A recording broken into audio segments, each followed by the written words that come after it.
Will it blend? That is the question.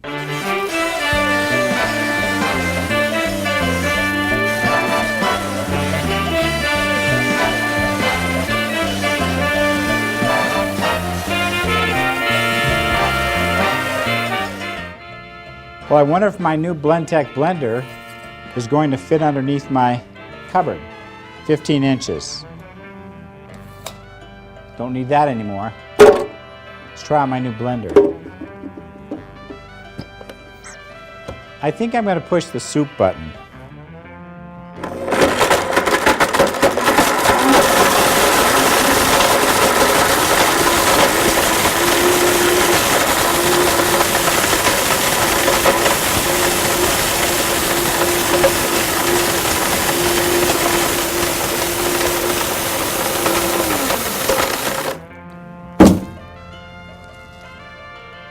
That's just amazing.